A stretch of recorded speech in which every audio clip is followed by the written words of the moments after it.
Halo, selamat pagi teman-teman. Kali ini bimbingan dan konseling akan membahas apa nih kira-kira? Yuk kita simak sama-sama. Nah, kali ini kita akan membahas mengenai minat dan bakat.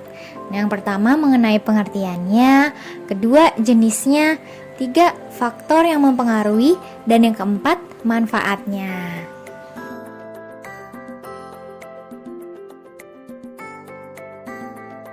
Yang pertama kita akan membahas apa itu minat.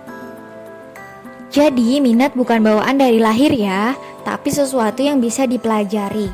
Misalnya kita pertamanya nggak suka nih main gitar, tapi karena kita lagi galau, lagi sedih, terus kita mencoba main gitar dan akhirnya gitar itu yang buat kita jadi happy, akhirnya muncullah minat kita dalam bermain gitar, seperti itu. Atau misalnya di lingkungan kita itu, lingkungan keluarga atau lingkungan sosial, kita itu lebih dihargai kalau kita punya prestasi dalam bermusik. Nah, dari situ kalian mempunyai minat untuk berprestasi dalam misalnya bermain piano atau bermain gitar, agar kalian bisa dihargai dan diakui di lingkungan kalian tinggal. Contohnya minat dalam bidang kesenian, flora fauna, dalam bidang olahraga, berminat dalam teknologi dan pengetahuan, misalnya dalam matematika, minat dalam teknologi komputer, berminat dalam bidang arsitektur, dan sebagainya. Atau kalian juga berminat dalam bidang adventure atau petualangan. Yang terakhir, keterampilan khusus. Jadi kalian punya minat dalam beberapa keterampilan khusus, seperti merancang busana, memasak, bermain game, atau bermain sulap. Bisa jadi loh. Bisa kita simpulkan bahwa minat itu adalah kegiatan atau hal-hal aktivitas yang kita lakukan yang membuat hati kita senang dan happy. Oke, selanjutnya kita akan bahas tentang bakat.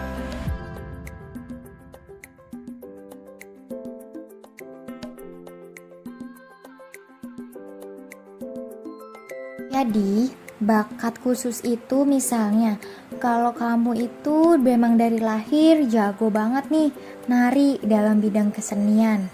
Terus cita-citanya kamu ingin masuk ke Universitas Seni Indonesia. Nah, bakat kamu akan menjadikan bekal yang baik untuk kamu masuk ke universitas yang kamu impikan, yaitu Universitas Seni. Oke, sekarang kita lihat apa saja jenis-jenis bakat khusus. Yang pertama, ada bakat khusus di bidang akademik, yaitu numerik dan bahasa. Biasanya nih orang-orang yang punya bakat numerik, mereka jago hitung-hitungan, atau yang jago bahasa bisa menangkap bahasa dengan lebih mudah. Selanjutnya ada bakat khusus di bidang seni, seperti dia mampu menciptakan karya seni, bisa menari, menggambar, main musik, atau menyanyi. Lalu ada bakat khusus di bidang kinestetik, yaitu dia jago olahraga atau keterampilan teknik. Dan yang terakhir ada kemampuan bakat sosial. Jadi dia mampu berkomunikasi dengan baik, dia mampu menjalin pertemanan dengan baik, atau dengan mudahnya dia mendekati seseorang untuk diajak bicara, untuk diajak berdiskusi. Jadi dia punya bakat untuk bersosialisasi dengan orang lain. Lalu apa sih yang membuat orang itu bisa mengembangkan bakatnya dengan maksimal? Mari kita lihat faktornya. Yang pertama adalah faktor dari dalam diri. Seberapa gigihnya kamu untuk mengembangkan bakat kamu? Seberapa beraninya kamu untuk melatih terus bakat yang kamu punya? Selanjutnya ada faktor eksternal. Apakah ada dukungan dari keluarga kamu atau orang-orang yang kamu sayangi agar kamu dapat mengembangkan bakat kamu dengan maksimal? bagaimana mereka bisa membuat kamu percaya dan yakin bahwa kamu mampu mengembangkan bakat yang kamu punya. Lalu sebenarnya apa sih manfaatnya kita tahu minat dan bakat kita? Oke, manfaatnya kita tahu minat dan bakat kita. Yang pertama, kita jadi tahu nih potensi diri kita apa, kekuatan diri kita apa, kita bagus di bidang apa, atau kita unggul di bidang apa. Yang kedua, kita bisa lebih terarah untuk mencapai tujuan kita.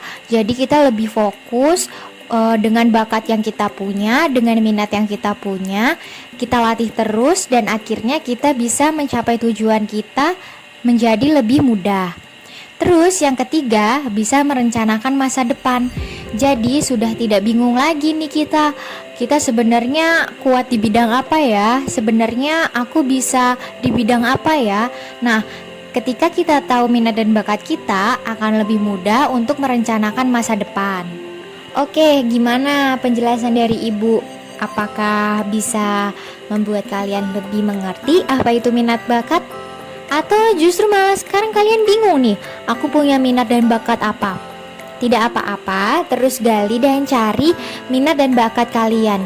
Kalau kalian sempat dan ada waktu, kalian juga bisa mengikuti tes-tes yang ada di online atau di internet atau bahkan di rumah sakit untuk tahu sebenarnya minat dan bakat kalian apa.